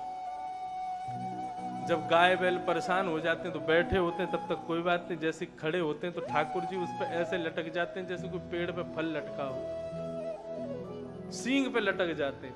मैया बचैयो, बाबा बचैयो, दाऊ दादा बचैयो, देख देख देख तेरी गैया मुंह को मार रही है। और गैया लेके भागती ठाकुर जी को इधर उधर, और जाके सीधे जहां गोबर होती गैया वहीं जाके फेंकती ठाकुर जी को। सो गोबर में जाके ठाकुर जी लोट है जाते। मैया आती, मुंह को तो लगे पूर्व जन्म को सूकर दिखे, कितनों सजा धजा लो या गोबर में आके खेले। ठाकुर जी मुस्कुराने लगे, हाँ पहले हम बराह बन के आए, हम सूकर थे पहले। अग्नि के साथ खेलते हैं ठाकुर जी। अग्नि से कब खेलते हैं? बोले मैया चूल्हे पे भोजन बनाती है, तो ठाकुर जी दौड़ के आते हैं, जलती हुई लकड़ी निकाल लेते हैं और फिर जलती हुई लकड़ी से दाऊ दादा को मारने भागते हैं। दाऊ दादा आगे आगे पीछे पीछे ठाकुर जी, दाऊ दादा के मैया बचैयो, देख देख देख मुंह को जला रहा हो ठाकुर। ऐसी लीला। श्रृंगी अग्नि ड्यमष्टि, बताओ ये कोई खेल है? ठाकुर जी क्या करते हैं? बोले वन में जाते हैं और वन के पशुओं को पकड़ के उनका मुंह खोल के दांत गिनते हैं, कितने दांत हैं इसके, और सबरे एक संग गिनते हैं, जिसके दांत ज्यादा पड़ गए वो जीत जाता है। ये कोई खेल है? लेकिन आश्चर्य की बात है कि वन के जीव भी ठाकुर जी के स्पर्श के लिए उत्सुक रहते हैं। कब आएंगे ठाकुर जी, कब हमसे किलोल करेंगे? तो श्रृंगी अग्नि ड्यमष्टि, चौथा जल। जल में कूद जाते हैं और फिर कहते अरे मैं डूब रहा हूँ, बचाओ बचाओ बचाओ। यशोदा मैया दौड़ी दौड़ी आवे, लाला लाला जल्दी आ, मेरा हाथ पकड़। यशोदा मैया जैसे हाथ पकड़ा में अपनो, यशोदा मैया को इतनी जोर से खींचे उनको भी यमुना जी में कूदा दें, और फिर यशोदा मैया के संग खूब आनंद करते हैं, जल में खेलते हैं। द्विज ब्राह्मणों के साथ में बहुत खेलते हैं। कैसे खेलते हैं? बोले सब ग्वाल वाल इकट्ठे होकर के और सूखे पत्तों में अग्नि लगा करके और चारों तरफ बैठ जाते हैं और सूखे पत्तों का चूरा बना करके, और फिर भगवान कहेंगे सब मेरे संग स्वाहा बोलियो, स्वाहा डालो, पूजा पूजा खेलते हैं। ठाकुर जी के छोटे छोटे मित्र हैं। कितने वर्ष के हैं ठाकुर जी? 3 वर्ष के हैं जब ये लीला चल रही है, 3 साल के। ठाकुर जी के छोटे छोटे ग्वाल बाल हैं। जैसे ही कोई नए बालक का जन्म होता है, ठाकुर जी समझ जाते हैं भाई ठीक है, हमारे ट्रस्ट का एक नया मेंबर का आज जन्म हुआ है। अब धीरे धीरे ये बड़ा होगा, इसको अपने ट्रस्ट की भूमिका सिखाओ, जाकर के बताओ कैसे ऊधम मचाया जाता है, कैसे घर वालों की नाक में दम किया जाता है, कैसे मटकी फोड़ी जाती हैं, कैसे बंदरों के संग किलोल किया जाता है। बच्चे छुप छुप के घरों में जाके बच्चों को ट्रेनिंग देते हैं, और जब वो हो जाता है तैयार, ठाकुर जी को जाके बताते हैं वो तीसरी गली की गोपी है ना, वहां को लाला भयो का है। बोले हाँ तैयार है क्यों? तो बोले लाओ अपनी संस्था में शामिल करो उसको। तब संस्था में शामिल होता है वो। हर महीने एक यज्ञ का कार्यक्रम करते हैं बालक सब मिलके, जिस यज्ञ के यज्ञाचार्य होते हैं 3.5 वर्षीय श्री कृष्णचंद्र भगवान, जिसमें ना मंत्र है, ना विधि है, ना विधान है, केवल सूखी पत्तों में अग्नि लगा करके और मुंह हिलाएंगे, स्वाहा डालो भाई। एक दिन मधुमंगल बोलो लाला या यज्ञ करवे तो कहा होएगा? ठाकुर जी बोले हमारी संस्था के लोगों को बल प्राप्त हो। संस्था का नाम क्या है? बाल गोपाल चौर्य प्रचार प्रसार मंडल। उसके प्रेसिडेंट हैं 3.5 वर्षीय श्री कृष्णचंद्र भगवान। सोचो प्रेसिडेंट 3 वर्ष का है तो फिर उसके मेंबर सदस्य अध्यक्ष आदियों की उम्र कितनी होगी? सब छोटे छोटे ग्वाल बाल। एक दिन यज्ञ के बाद में मधुमंगल बोले लाला मैंने सुनी है यज्ञ के बाद ब्राह्मण भोजन जब तक नहीं होता तब तक यज्ञ सफल नहीं होता। ठाकुर जी बोले हाँ लाला बात तो तेरी सही है, ब्राह्मण भोजन तो होना चाहिए। चल गोकुल के ब्राह्मण को न्योत के आमे। और महाराज मधुमंगल का हाथ पकड़ के ठाकुर जी सब ब्राह्मणों के यहाँ गए। बोले अरे ब्राह्मण देवता प्रणाम। बोले प्रणाम भैया। और भाई नंद के लाला कैसा है तू? सब आनंद मंगल? बोले सब आपकी कृपा है, चकाचक कह रही है, मौज में है। हमारे यहाँ यज्ञ भयो है, शाम को भोजन पाने आनो है आप। ब्राह्मण बोले आपके यहाँ भोजन है? बोले हाँ हमारे यहाँ भोजन है। ब्राह्मण अपनी ब्राह्मणियों से कहते हैं अरे देवी आज चूल्हा मत जलाना। क्यों? बोले नंद भवन में भोजन है आज तुम्हारा चक देसी घी को 56 भोग प्राप्त होएगा। और सुन कछु पात्र दे दे, तेरे काज धर लाऊंगो, तू भी मत बना, हम पाके आएंगे तेरे काज ले आएंगे। और सुन नमक को पानी और दे दे। नमक के पानी से क्या होएगा? बोले भूख और जोर से लगेगी। अब तुम्हारा सब ब्राह्मण नमक का पानी पी पी करके और चकाचक घोट के पी लो, चंदन माथे पे लगा के इत्र से सुगंधित करके पीले पीले पटका डाल के, और महाराज सैकड़ों ब्राह्मण पहुंच गए नंद भवन। नंद भवन में ऊपर यशोदा मैया बैठी बैठी गेहूं बीन रही थी। तभी इतने सारे ब्राह्मणों को आते देखा। बोली आज इतने सारे ब्राह्मण मेरे द्वार पर कैसे? यशोदा मैया नीचे उतर के आई, आकर के ब्राह्मणों को प्रणाम किया। बोले महाराज आप सबको प्रणाम है। मैया प्रणाम बाद में करियो, भूख ऐसी जोर की लग रही है कि भैया यदि तने भोजन नहीं दिया तो हम एक दूसरे खा जाएंगे। जल्दी भोग ला, भोजन ला। बोले भोजन काय बात को? भैया आज तुम्हारे यहाँ यज्ञ भयो ना, वाके बाद भंडारो होनो, ब्राह्मण भोजन तो हम वही के काजे आए। मैया बोली हमारे यहाँ यज्ञ होवेगो तो यज्ञ कोई बाहर को ब्राह्मण तो करावेगो ना, आप लोगन में से कोई करावेगो। जब आप में से कोई यज्ञ करावे आयो नहीं तो फिर यज्ञ है कहां ते गयो। ब्राह्मण बोले मैया तू ऐसी बात मत करे, तू ऐसे मत कहे भैया कि आज कोई भोग वोग ना, हम लोग नमक को पानी पी पी के आए और अपने घर में ब्राह्मण इनको मना करके आए हैं कि चूल्हा मत जलाइयो, ऐसे तो हमारे प्राण निकल जाएंगे और ऊपर ते घर जाएंगे, पूजा होगी अलग, ब्राह्मणी छोड़ेगी ना आज। मैया बोली मुंह को पूरी बात बताओ, तुमको कौन ने बुलाया? ब्राह्मण बोले तुम्हारो लाला आयो, साथ में मधुमंगल आयो, कह के गए कि आज हमारे यहाँ यज्ञ भयो, आपको भोजन करवे आनो है। यशोदा मैया बोली ये सब यहाँ की चाल है। अरे हमारे यहाँ भोजन को कोई व्यवस्था होती, यज्ञ होती, नंद बाबा निमंत्रण देवे आते, बाद छोटे से लाला को क्यों भेजूंगी मैं? ये यही की लीला है। अब जा यजमान ने बुलाया, भैया भाई तो पूछे कहाँ रखी है भोजन की व्यवस्था, पहले तो तुम्हारी यजमान है ढूंढे कहाँ है। नंद भवन के पीछे जाके देगा तो साग ग्वाल बाल महाराज यज्ञ कर रहे हैं, ओम नमः स्वाहा, सब बालक डालते हैं। इतने में यशोदा मैया बोली देखो ये चल लो यज्ञ, यही को भोजन होगो। कन्हैया यहाँ पे आ। ठाकुर जी ने जैसी देखी यशोदा, और यशोदा के पीछे वही सबरे ब्राह्मण आए हैं महाराज जिनको निमंत्रण दे के आए। ठाकुर जी बोले मधुमंगल, बोले हाँ पीछे देख, पीछे देख बोले लाला ये तो सबरे सच में आ गए, हम तो इन्हें झूठ झूठ में बोल के आए। बोले अब क्या करें? बोले मैया मारेगी। मधुमंगल बोला लाला जा, बोले अकेलो नहीं पिटूंगा, तू भी चल मेरे साथ, दोनों पिटेंगे। और महाराज मधुमंगल हाथ छुड़ावे ठाकुर जी को जबरदस्ती लेके जा रहे हैं, अकेलो नहीं पिटूंगा तू भी चल। मधुमंगल को साथ लेकर के आए। यशोदा मैया ने आती कान पकड़ो ठाकुर जी को, बोले अरे लाला ये सब कहा कह रहे हैं? ठाकुर जी बोले कौन है ये? मैया बोली तू ना जाने, तू इनके घर जाके निमंत्रण दे के आयो। मैया तेरी सौगंध में तो ये ना जानू इनको घर कौन सी गली में, मैं ना जानू इन्हें। मैया यशोदा बोली बातन ने मत बनावे, मुंह को ये बता इन सबन को भोजन को तेने न्योता दे दियो, ये सबरे भोजन करवे आ गए, अब इनको कहाँ पवाऊं मैं? और जब भोजन की कोई व्यवस्था नहीं तो तू काहे को परेशान करके आयो इन सबन ने?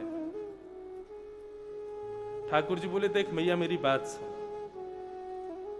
हम लोग यज्ञ कर रहे खेल खेल में, खेल खेल को यज्ञ, हमारे यज्ञ में ना तो कोई आहुति, ना ही कोई वेद मंत्र और ना ही कोई ब्राह्मण, फिर भी देख हमारा यज्ञ संपन्न है गयो। जब यज्ञ खेल खेल को तो भोजन भी खेल खेल को। ये लोग भी सूखे सूखे पत्ता उठा के कहते हाँ भाई मोहनथाल बहुत बढ़िया बनी है, पूड़ी बहुत बढ़िया बनी है, सब्जी बहुत बढ़िया बनी है। जैसे बिना मंत्रण के यज्ञ है ऐसे बिना सामग्री के इनको भोजन है जाएगा। समान होनी चाहिए ना चीज। यशोदा मैया ने फिर उसके बाद महाराज रसोई बनाई, रसोई बना के ब्राह्मणों को पवाई और पवा करके सबको घर के लिए रख के दी।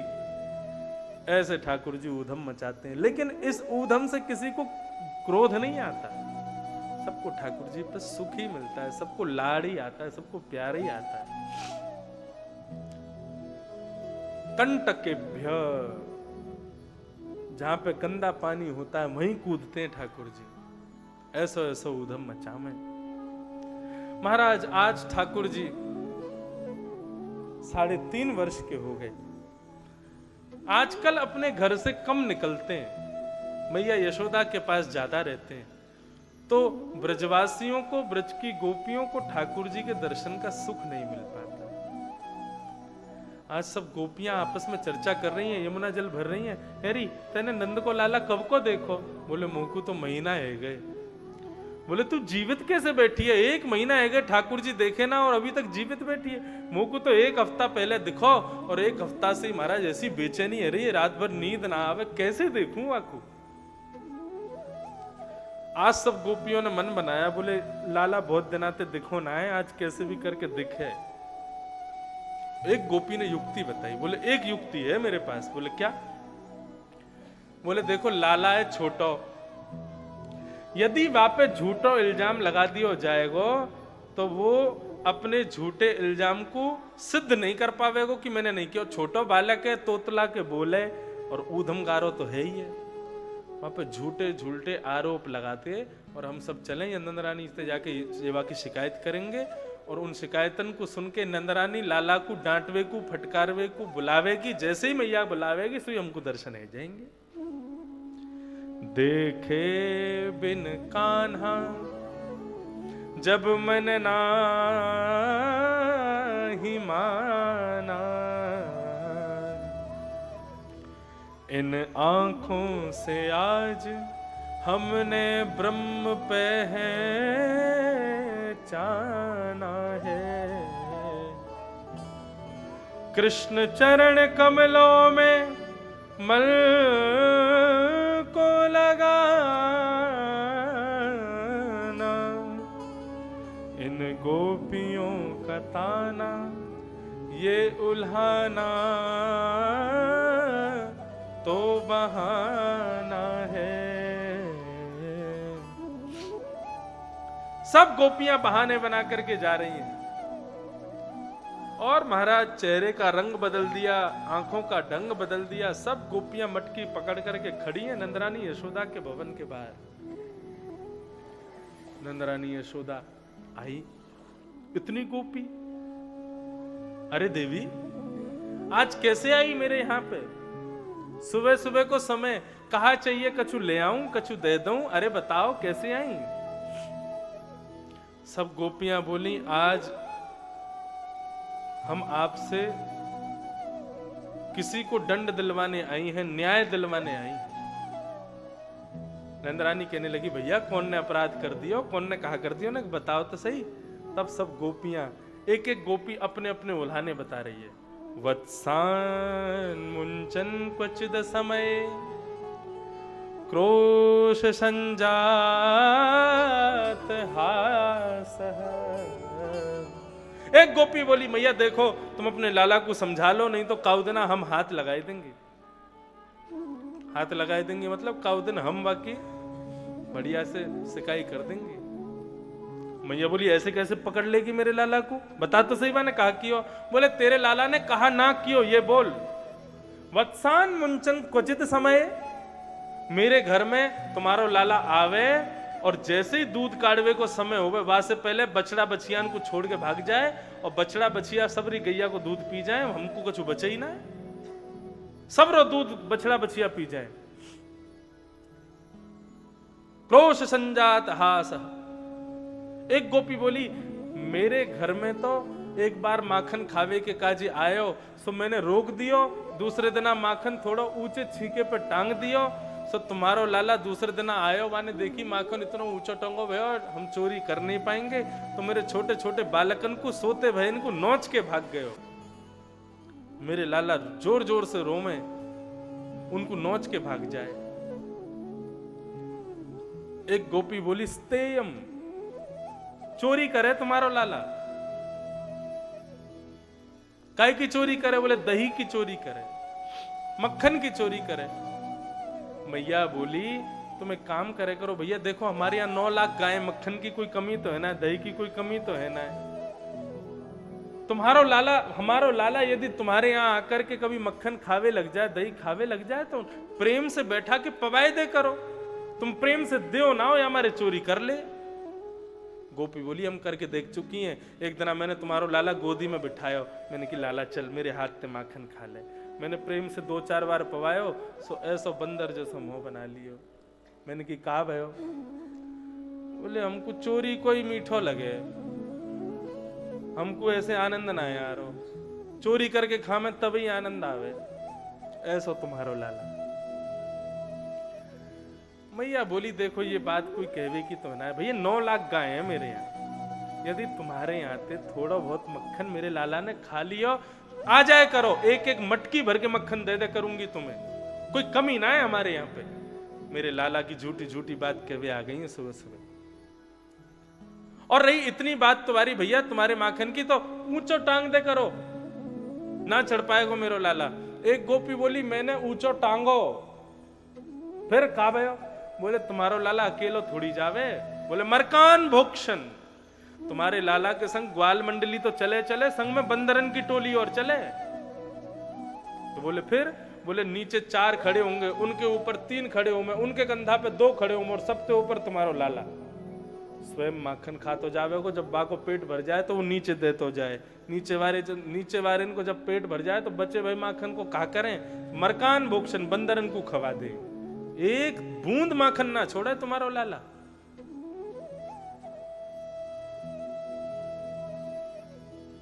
मैया बोली तुमको पता है कितने ग्वाल बाल हैं, यदि इतनी ऊंचाई पे पहुंच जाए तो और ऊंचो बांधे करो छीके पे। एक गोपी बोली मैं ये भी करके देख चुकी हूं, मैंने एक बार दही टांगी बहुत ऊंची। बोले फिर? वो तुम्हारो लाला लंबो बांस लेके आयो और नीचे खड़े है कि ऐसे मारो वा में नीचे तो फट गो, ओक लगा के सबरी दही पी गो, सब ग्वाल बाल पी गए।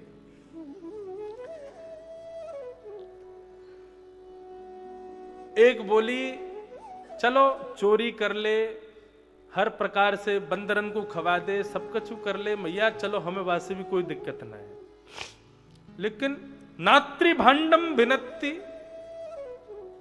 चोरी कर ले तब तक ठीक है, लेकिन भैया बचे हुए माखन को बंदरन को खवा दे वो भी ठीक है, कछु ना छोड़े वो भी ठीक है, लेकिन फिर खाली मटकी है जाए तो कहा करे वह खाली मटकू को फोड़े आवे। नात्री भांडम भिनत्ति, हमारी सासू पर सासू की जमाने की मटकी हम ऐसे संभाल के रखें, उनको तुम्हारा लाला फोड़े आवे। एक गोपी बोली मेहनादी निवास्तव। देखो ये ठाकुर जी की अंतरंग लीला है। एक गोपी क्या कहती है, बोले मैं तो मतलब अब यशोदा जी को गुस्सा दिलाना है ना, जैसे ही गुस्सा आएगा तभी तो कन्हैया को बुलाएंगी। एक गोपी ने ऐसी बात बोल दी कि यशोदा मैया को गुस्सा आ ही गया। क्या बोली? मैं हनादि निवास्तो। बोले तुम्हारे लाला को जिस घर से मक्खन नहीं मिलता उस घर में जाकर के ये चूल्हा फोड़े आते हैं, उस घर के बालकों को नोच देते हैं, उस घर में ये कर देते हैं, वो सब बात कर देते हैं। एक गोपी बोली अरे तुम्हें मेरे संग जो कियो वो तो कोई के संग नहीं कियो। बोले तुम संग का कर दियो?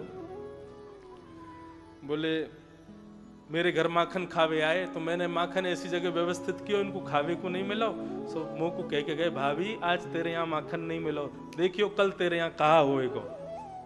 बोले रात भर चिंता में नींद नहीं आई। दूसरे दिन सास ससुर हल्ला मचा रहे भैया भोजन बना, तो मैंने जाकर के देखो तो कहा भयो? बोले तुम्हारो लाला हमारे चूल्हा पे बैठ के और मैं हनादी निवास्तो गानो गाया है।